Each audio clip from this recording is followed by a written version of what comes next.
Deadlift could be the one exercise you do that could eliminate your chronic low back pain for good, but it can also be the one thing that sends you running to the hospital begging for painkillers. If you're currently dealing with chronic low back pain and you're not sure whether or not you should be deadlifting, this video is for you.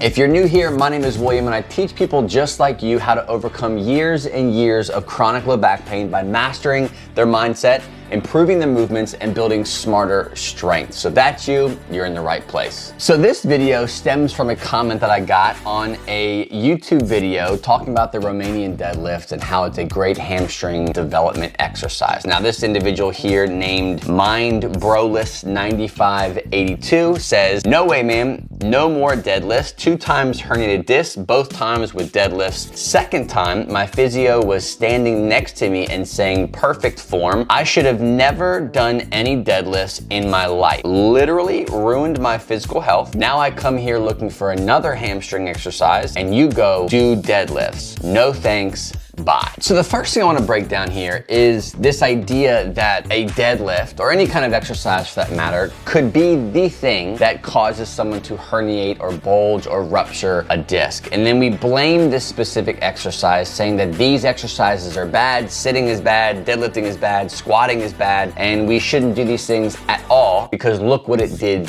to me. And there's a lot more you have to unpack when it comes to saying, hey, a deadlift is what caused my herniated discs. We shouldn't do them. You shouldn't teach people how to do deadlifts. If you break this down and you think about it, the only way that you'd really be able to know whether an action or an activity is what caused your herniated disc, let's just say the deadlift, is that you'd have to go get an MRI, show and prove that you have a healthy, non-herniated, non-bulging discs in your spine, then go do your deadlift that you said caused the herniation, go back and prove that that deadlift was the only thing you did between the first MRI, the exercise, and then after you do the exercise, you go back, get an MRI to prove the fact that that last deadlift herniated your disc. Then you go back and do the deadlift again, assuming that your herniated disc was repaired to begin with, and then you do it with the physio, and then you say that you re-herniated your disc, and now you gotta go back and it just doesn't make sense. Like you can't, there's no way that you know that the deadlift or any exercise is what caused the herniated disc. So the problem with this is it creates a lot of fear, a lot of anxiety around certain things that you might experience pain with now that you have chronic back pain, now that you are having back pain symptoms. And this is where it gets very dicey when you start to label things like sitting or twisting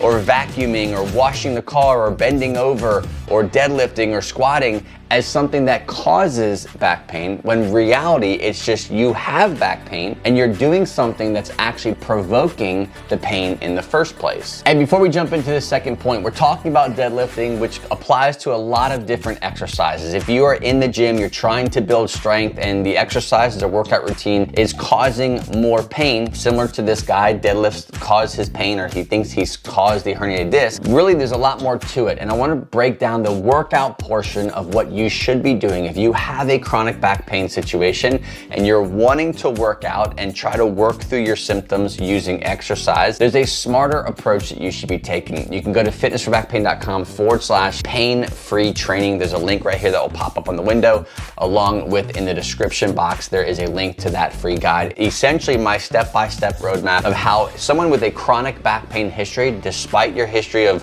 fusions or surgery or herniated bulging disc, I ruptured my disc. The rules are still the same when it comes to mapping out what you should be doing, and I give it to you all for free. Just go to fitnessforbackpain.com/pain-free training. Now let's jump back into the video. Now the next major point I want to talk about is the fact that deadlifts are not necessarily bad. Just like squatting isn't bad or bent over rows with barbells are not bad, specifically if you have back pain or you just don't have any back pain, but they're a risky exercise. We can't say that when you're breaking down an exercise like the deadlift, odds are it's probably more of an ego-driven exercise that you see people doing in the gym. It's cool to lift a bunch of weight. It's cool to watch videos of people deadlifting a bunch of weight in the gym and to stack plates on there. Most people aren't going into the gym to do deadlifts to genuinely improve the way that they hinge, to genuinely improve the way their body can manage weight. They're really pushing weight too hard. They're trying to do something that their body is not ready to do,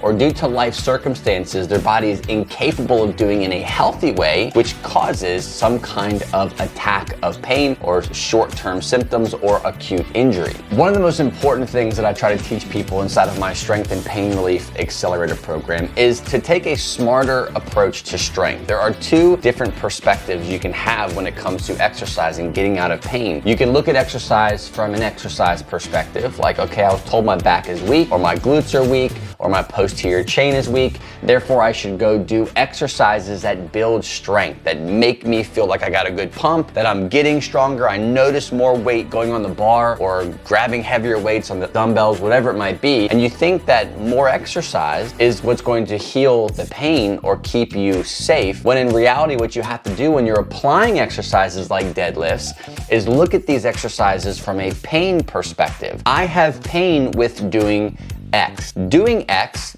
deadlifting, hip hinging, sitting, driving a car, all those are very similar positions you're putting in the body, are all probably causing you a very similar symptom despite what you might be doing. So what you have to do is you have to look at these exercises as, hey, I need to learn to move in this way, hip hinge, bend over, twist, and not be in pain. So how can I use this exercise at some capacity to build tolerance back in my ability to do that? So if you have back pain with bending over, doing a deadlift is not going to fix your back pain. It's just not going to happen. You have to actually focus on dialing everything back, scaling it back to a place where your body feels safe, your brain feels safe, and you're able to do these things without aggravating these tissues. The third, and really what I think is the most important part, is good form cannot outweigh lifestyle habits, lifestyle routines, mindsets, stress management, anxiety, worry, fear, all the things that we deal with on a daily basis that affect our central nervous system. What we know now is pain is not just mechanical. You don't just do something and that something equals pain. Pain is way more complex than that. And in fact, things like stress, things like how much you slept, how recovered you were from the previous workout that you did. Maybe it's the season of life that you're in. You're super stressed. You're not doing what you should be doing. You're having to sit a lot, and then you go from sitting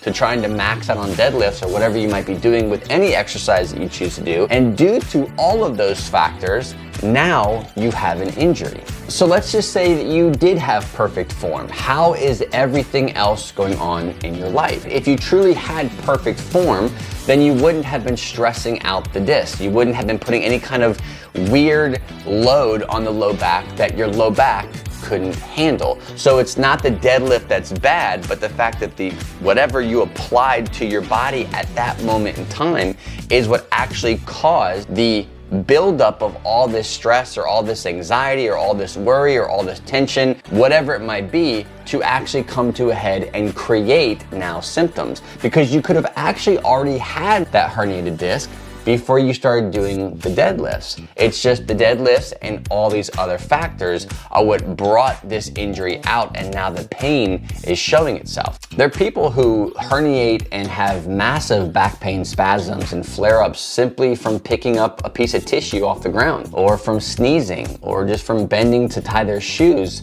They had this massive back pain attack, and they go to MRI to get checked out, and they realize that they have a herniated disc. So did sneezing herniate their disc? Did picking up that tissue, was the tissue just too heavy for them to grab, to bend over and pick up? Not usually. Again, there are so many other factors that you have to really understand before you label something as something that actually caused an injury. The other part of this is looking at the non-visuals, right? You can look at someone and say, hey, you've got great form. You're hinging right, looks like the weight is evenly balanced over your feet. You're not rounding your back excessively in any kind of weird way. There's a lot of visual things that you can focus on, but what about the non-visuals? What about the breath work? What about the core brace? Another great point to make is just the non-visuals, right? You can look at someone who's doing a deadlift or a bent over row and you say, okay, well, their form looks good, right? They're not maybe excessively rounding their back or doing anything super dangerous. What about their core brace? What about their weight choice? Is it appropriate for their fitness levels? Are they able to really create stability in their body, in their trunk, to support whatever whatever weight that they're doing. Are they actually loading their hips from a perspective of activating these muscles? Or have their brains been triggered and trained to respond? Or has their low back kind of been trained to respond first, to be the first thing to activate or to contract or to build this false sense of stability, which typically causes chronic back pain symptoms? So there's a lot more to than just perfect form or the visual breakdown of someone doing the deadlift. You have to understand, as the person doing the exercise, whether or not what you are responsible for that is not easily seen, that you're actually doing well. And you can apply these concepts to any kind of exercise that you might be trying to navigate right now. It's a very common place to be when it comes to people coming into my world and working with them one-on-one, trying to get out of back pain, but also overcoming the fear and the minds that they have around certain exercises or certain movements that they do on a daily basis. Now, this individual here is probably going to be scared to death to do any kind of bending and lifting. They're probably gonna stop bending over and they're gonna do everything like a robot. They're gonna stop flexing their spine. They're gonna be very protected, very guarded,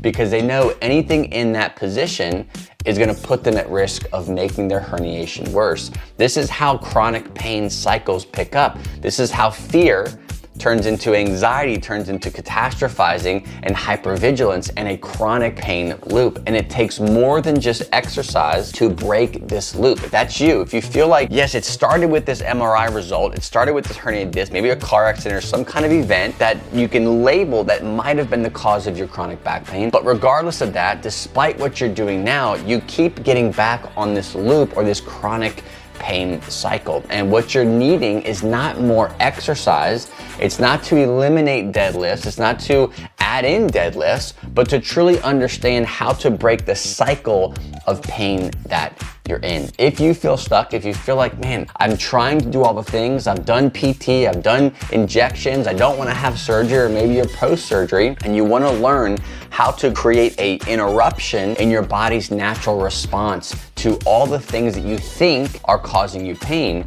and how to build confidence and resilience back in your body so that you can live free to do all the dangerous things like kayak and hike and mountain bike and deadlift without chronic pain. If that's you, the easiest thing for you to do is just to reach out and have a simple conversation. I can ask some questions based off of where you're at, what you've tried, and what you're trying to accomplish based off of your injury, your history of back pain, and we can decide whether or not what I do can actually serve you and get you out of the pain that you're in. I can't help everybody, but if I can, I'm happy to show you some options that you have. You can go to fitnessforbackpain.com/apply. It'll pop up right here. There's also a link in the description box that'll give us a chance to schedule a time for us to just chat, have a conversation, and see whether or not what I do can actually help. Before you go, if you're trying to apply exercise to your back pain situation and the deadlifts, the squatting, the lunging, the bent over rows, whatever it is that you're doing is still causing you symptoms, you seem to maybe feel better in the gym, maybe a few minutes or maybe an hour after your workout, but the pain always comes back,